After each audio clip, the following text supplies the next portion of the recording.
A'udzu billahi minasyaitonir rajim. Bismillahirrahmanirrahim. Alhamdulillahi rabbil alamin, bari'il khalaiqi ajma'in, wa sallallahu ala khairi khalqihi Muhammadin wa alihi at-tayyibin at-tahirin. Amma ba'd. Rabbi antiqni bil huda wa alhimni at-taqwa. Auladi al-ahibba, assalamualaikum warahmatullahi taala wabarakatuh. Alhamdulillah, pada pagi hari ini kita berjumpa kembali dalam pelajaran Nahwu, dan insyaallah kita akan melanjutkan pembahasan yang berikutnya. Pembahasan kita pada pagi hari ini yaitu mata yuhadzafu al-maf'ul bih. Kapankah maf'ul bih itu dibuang? Yuhadzafu al-maf'ul bih idza dallat alaihi qarinatun bayyinatun. Maf'ul bih itu dibuang dan tidak lagi disebutkan jika ada petunjuk yang jelas sehingga kalimat tersebut sudah dapat difahami dan dimengerti dengan baik, meskipun maf'ul bihnya tidak disebutkan, meskipun maf'ul bihnya dibuang. Wadzalika imma jawazan, membuang maf'ul bih ketika sudah ada qarina bayyinah, ketika sudah ada petunjuk yang jelas, itu ada dua hukumnya. Yang pertama adalah boleh memilih antara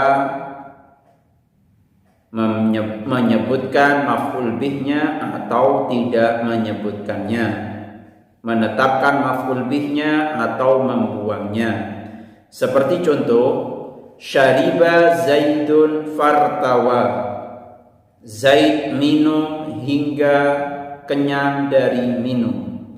Kalimat syariba adalah fi'il muta'addi, fi'il yang membutuhkan fa'il sekaligus membutuhkan maf'ul bih. Dan di dalam contoh tersebut, coba kita perhatikan, syariba adalah fi'il muta'addi, kalimat Zaidun adalah fa'ilnya. Mana maf'ul bihnya? Jawabannya maf'ul bihnya tidak disebutkan. Kenapa tidak disebutkan? Karena sudah ada qarina bayyinah, sudah ada petunjuk jelas. Apa petunjuk jelasnya itu? Petunjuk jelasnya adalah kalimat lanjutannya, yaitu kalimat fartawa. Maka takwilannya atau takdirnya adalah syariba Zaidun al-ma'a, syariba Zaidun al-ma'a fartawa. Kalimat al-ma'a itu menjadi maf'ul bih. Ia boleh disebutkan dan juga boleh tidak disebutkan karena sudah ada petunjuk yang jelas sehingga kalimat tersebut sudah dapat difahami dengan baik. Berikutnya hukum yang kedua adalah wa imma wujuban, atau hukum membuang maf'ul bihnya bersifat wajib. Artinya tidak ada pilihan untuk menyebutkan atau tidak menyebutkan, tetapi harus maf'ul bihnya tidak disebutkan. Seperti dalam contoh, afattu wa afadani as-sadiqu, saya memberi manfaat dan temanku memberikan manfaat kepadaku. Nah, di dalam contoh ini, coba kalian perhatikan, di dalam contoh ini kalimat afattu adalah fi'il muta'addi, saya memberikan manfaat. Di situ tidak disebutkan memberikan manfaat kepada siapa, karena yang menjadi maf'ul bihnya di situ adalah dhamir muttasil, dhamir yang bergandeng dengan fi'ilnya. Dhamir muttasil yang menjadi maf'ul bih tersebut takdirnya adalah hu. Takdirnya adalah hu, artinya saya memberikan manfaat kepadanya. Hu tersebut, nya tersebut kembali kepada isim dhahir, Apa isim dhahir itu? Isim dhahir adalah yang bukan isim dhamir. Manakah yang bukan isim dhamir di dalam contoh tersebut? Yaitu kata as-sadiqu. Nah, dhamir hu atau dhamir muttasil yang menjadi maf'ul bih tersebut kembalinya ke depan, bukan ke belakang. Padahal dhamir itu kembalinya seharusnya ke belakang, bukan ke depan. Sehingga karena dhamirnya ini kembali ke depan, bukan ke belakang, maka dhamir itu tidak boleh disebutkan. Sekali lagi, dhamir hu tersebut di dalam contoh tersebut tidak boleh disebutkan. Maka susunan yang tepat adalah afattu wa afadani as-sadiqu. Sementara susunan yang tidak tepat adalah afattuhu wa afadani as-sadiqu. Nah, jadi hu-nya harus dibuang. Bisa difahami dengan baik. Selanjutnya, fawaidu, sejumlah keterangan berkaitan tentang membuang maf'ul bih dan membuang amil maf'ul bih. Yang pertama, al-maf'ulu bih khaliqun bidzikri liqaunihi maqsudan fil ma'na liitmamil faidah. Maf'ul bih itu layak, pantas untuk disebutkan karena ia yang dituju di dalam makna, sehingga untuk supaya bisa difahami atau sehingga dapat difahami. Ini adalah kaidah awalnya. Maf'ul bih itu memang harus disebutkan. Kenapa demikian? Karena kalau tidak disebutkan orang akan kesulitan untuk memahaminya. Walakinnahu, akan tetapi, qad yuhdafu idza kana ma'rufan. Maf'ul bih terkadang dibuang jika maf'ul bihnya itu telah dimengerti atau telah dapat difahami dengan baik.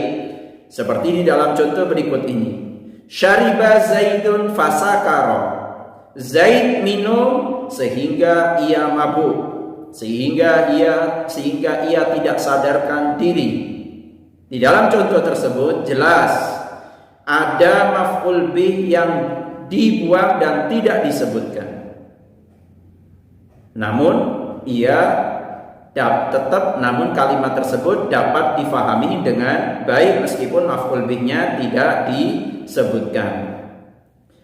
Apa maf'ul bihnya? Maf'ul bihnya adalah al-khamra, minuman khamr atau arak yang memabukkan. Dari mana dapat difahami bahwa yang takwilannya atau takdirnya adalah al-khamra, yaitu kalimat lanjutannya yang berbunyi fasakara. Jadi aslinya adalah syariba Zaidun al-khamra fasakara. Ini maf'ul bih dapat dibuang ketika kapan? Ketika maf'ul bih itu telah dapat difahami dan dimengerti dengan baik meskipun ketika maf'ul bih itu tidak disebutkan. Berikutnya, wa qad yuhdafu aidan talaban bil ikhtisar. Dan terkadang maf'ul bih itu dibuang dalam rangka ingin menyingkat supaya tidak terlalu panjang kalimatnya. Jadi menyingkat atau mempersingkat susunan kalimat tersebut. Seperti di dalam contoh, yaghfirullahu liman yasha. Allah Subhanahu wa taala mengampuni bagi mereka-mereka yang Ia kehendaki. Di dalam contoh tersebut kalimat yaghfiru yang artinya adalah mengampuni adalah fi'il muta'addi, butuh kepada fa'il dan maf'ul bih. Mana fa'ilnya? Allahu. Dan mana maf'ul bihnya? Jawabannya maf'ul bihnya tidak disebutkan. Kenapa tidak disebutkan? Karena dalam rangka ingin meringkas kalimat atau susunan kalimat. maka takwilannya adalah yaghfirullahu dzunuba liman yasha. Allah Subhanahu wa taala mengampuni dosa-dosa mereka orang-orang yang Dia kehendaki. Ini adalah pembahasan tentang membuang maf'ul bih. Pembahasan berikutnya, coba kalian perhatikan, qad yuhdafu amilul maf'uli bih. Terkadang amil maf'ul bih dibuang, tidak disebutkan. Terkadang fi'il yang menasabkan maf'ul bih tidak lagi disebutkan. Bagaimanakah keterangannya? Yang pertama adalah imma sima'an. Yang pertama adalah karena sudah dari sananya sesuai dengan penggunaan orang-orang Arab sejak dahulu. Seperti contoh ahlan wa sahlan. Kalimat ahlan itu menjadi maf'ul bih. Kalimat sahlan itu juga menjadi maf'ul bih. Apa takwilannya? Ada fi'il. Ada fi'il fa'il yang tidak disebutkan. Kenapa tidak disebutkan? Karena memang orang-orang Arab sudah menggunakannya semacam itu. Kalimat ahlan wa sahlan, orang-orang Arab sudah memakainya semacam itu tanpa menyebutkan fi'il dan fa'ilnya. Maka kita perlu mengetahui apa takwilannya dan apa takdirnya. Takwilannya adalah ataita ahlan wa wati'ta sahlan. Apa artinya? Ataita ahlan artinya kamu telah mendatangi sebuah keluarga, kamu telah berjumpa dengan keluarga dan kamu bukanlah orang yang asing. Ya, kamu bukan orang asing. Ataita ahlan, kamu telah mendatangi keluarga. Wa wati'ta sahlan, dan kamu telah sampai di sebuah tempat yang aman. Kamu telah sampai di sebuah tempat yang tidak ada keburukan atau kejelekan yang akan menimpamu. Berarti ada fi'il dan fa'il yang dibuang di dalam contoh ahlan wa sahlan. Kenapa dibuang? Karena memang penggunaan orang-orang Arab untuk kalimat tersebut, ya, ketika menyambut kedatangan orang dengan hanya mengatakan ahlan wa sahlan tanpa menyebutkan fi'il dan fa'ilnya. Berikutnya wa imma kiasan, atau kias, yaitu bisa ditiru. Kita bisa membuat contoh semacam itu dengan membuang fi'il dan fa'ilnya dan hanya menyebutkan maf'ul bihnya saja. Kapan? Coba kalian perhatikan. Wadzalika yakunu jawazan fi jawabil istifham. Hal tersebut, ya, bisa kita lakukan, kita bisa memakainya, dan kita boleh memilih untuk menyebutkan maf'ul amil dan amilnya, atau kita boleh memilih menyebutkan fi'il dan fa'ilnya, atau tanpa kita menyebutkan fi'il dan fa'ilnya. Kapan tersebut? Yaitu ketika menjawab sebuah pertanyaan.